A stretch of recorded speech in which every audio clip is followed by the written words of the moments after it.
सबसे पहले आया था डच, है ना, भारत में लोकतंत्र बता रहे हैं। डच के बाद आया कौन?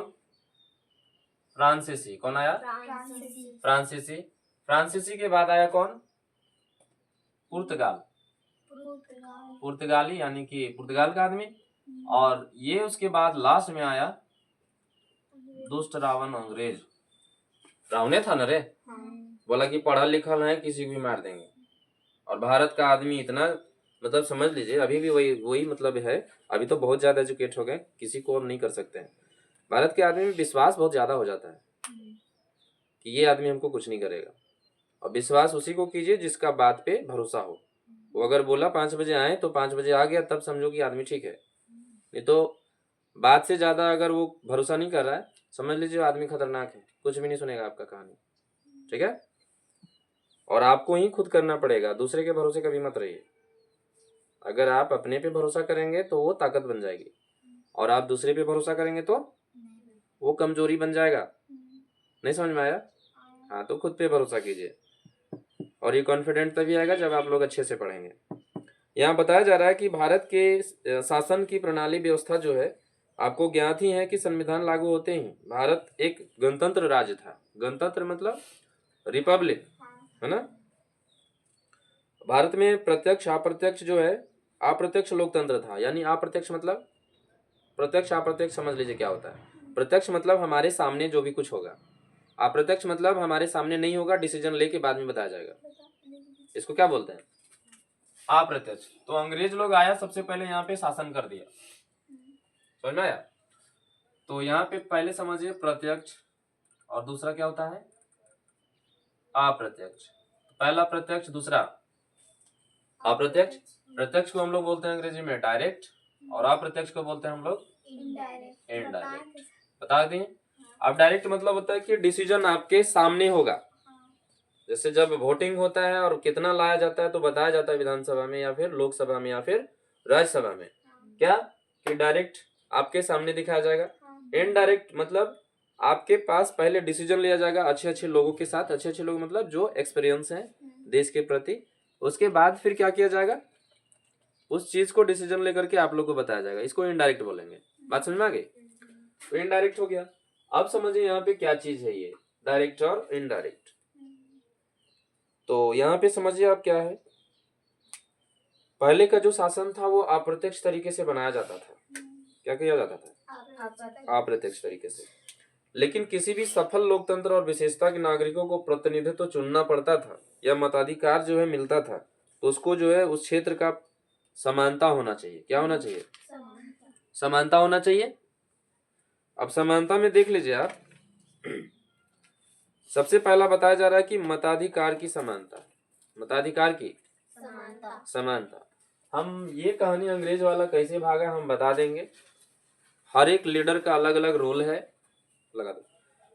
अलग अलग लीडर का अलग अलग रोल। जैसे महात्मा गांधी जी का अलग रोल था, ये बोले कि अहिंसा परमो धर्मा, हम बिना लड़ाई किए आपको जीतेंगे। क्या बोले? और एक लाठी निकाले और बोले कि इसी से लड़ेंगे, ना किसी को मारेंगे ना किसी को नुकसान करेंगे, सिर्फ हम रूल करेंगे। कोई था, अब इनके बारे में अलग अलग हम बना के बता देंगे। फिर है यहाँ से सरदार वल्लभ भाई पटेल, इनको बोला जाता है इंडिया का लौह पुरुष, iron man of the India. Iron man of the किनको?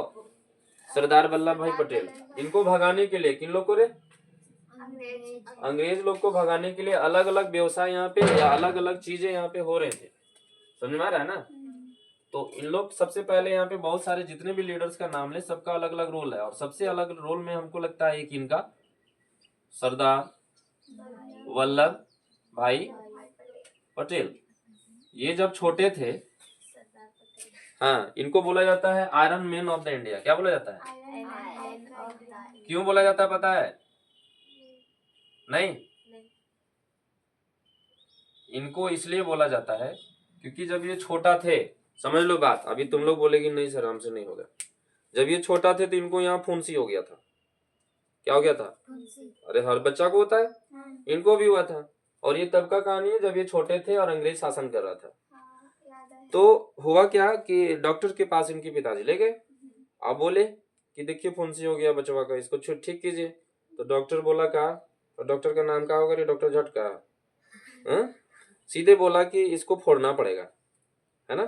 तो हर डॉक्टर को लगता है कि बच्चा कमजोर होगा, इसको फोड़ेंगे तो थोड़ा इसको दे देते हैं अच्छा वाला सुई वगैरह। अब पहले का सुई पता नहीं क्या होगा। तो ये जो थे iron man of the India क्यों बोला गया? ये को गरम लोहा माने उधर गरम हो रहा था, उठाए और खुद से अपना यहाँ डाल दिए गरम लोहा, वो भी कहाँ पे? अब डॉक्टर झटका था, खुदे झटका लग गया उसको कि छोटा बच्चा इतना बड़ा कांड। समझ में आया? तो फिर से बंद हो गया। तो बंद नहीं होगा, ये हो रहा है। ये तुम लोग को दिखा रहा है कि नहीं हो रहा है? ये हो रहा है। बंद उधर नहीं ध्यान देना, यहाँ दीजिए। और लास्टली ये इतना बड़ा काम किए कि महात्मा गांधी के समय में ये बनने जा रहे थे पीएम। क्या बनने जा रहे थे? पीएम। यानी कि पीएम के लिए वेल क्वालिफाइड थे। और इधर से कौन थे? पंडित जवाहरलाल नेहरू। ये भी कम क्वालिफाइड नहीं थे। अब दोनों में टक्कर कि पीएम को सॉरी हाँ पीएम कौन बनेगा। गांधी जी को इस सबसे मतलब नहीं था कि पीएम सीएम राष्ट्रपति सब नहीं, हटाओ सब। लेकिन वो एजुकेशन बहुत ज्यादा लिए थे। और लेने के लिए देखो, जब भारत अंग्रेजों के चंगुल में था तो ये सोचे कि हम जाएं अफ्रीका पढ़ने, है ना।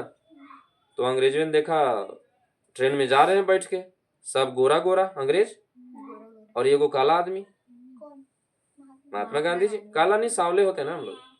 तो देखे कि सब गोरा और ये काला, बोला कि रुको। बैग और बोरिया बिस्तर जितना था महात्मा गांधी समेत पूरा उठा के फेंक दिए। अब महात्मा गांधी सोचे हम तो कुछ किए नहीं, उठा के फेंका काहे रे।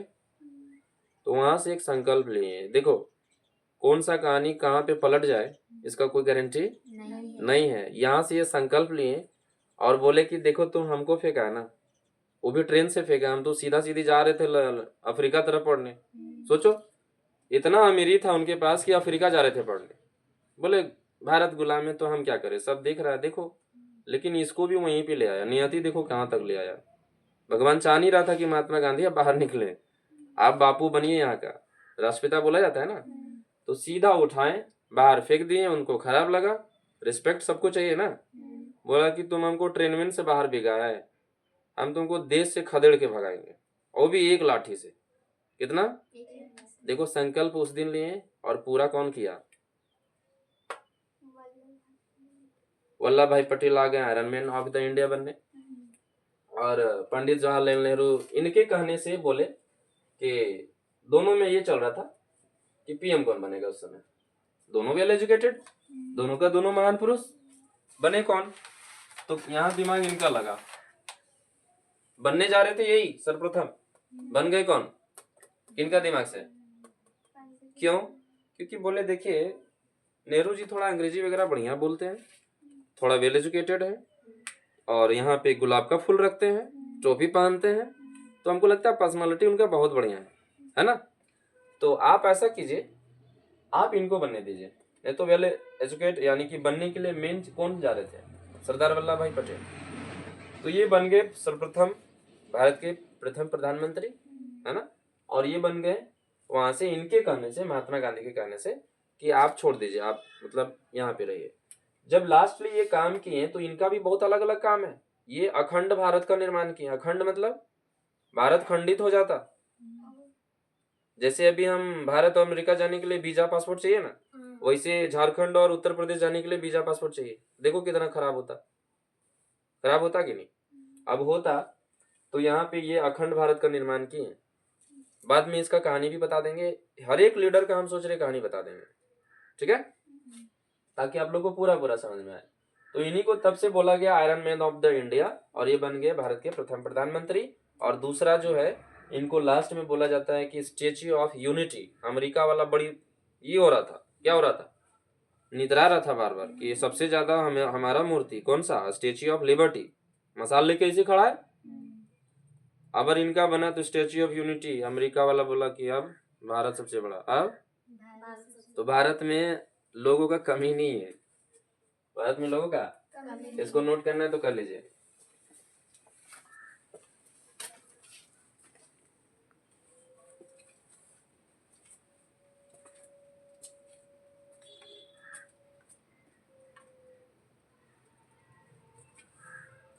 उधर से एक और व्यक्ति हैं जो उनका नाम ही नहीं आया। हम चाहते हैं कि उनका नाम जब आए तो पूरा कहानी सुनिए। तकलीफ तो इतना है कि कहना नहीं, लेकिन आदमी छोड़ा नहीं। जिनका नाम है डॉक्टर भीमराव अम्बेडकर। हाँ, बगल में उनका चौक है अम्बेडकर चौक। यहाँ पे इनका एक लाइन है जो बोल ही देते हैं, कहानी बाद में बताएंगे।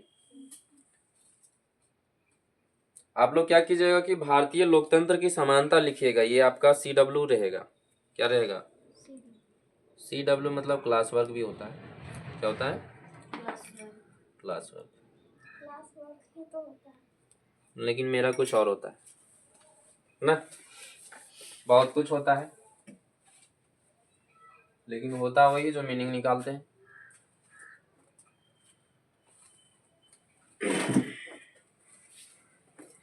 अगर हो जाए तो बताइएगा।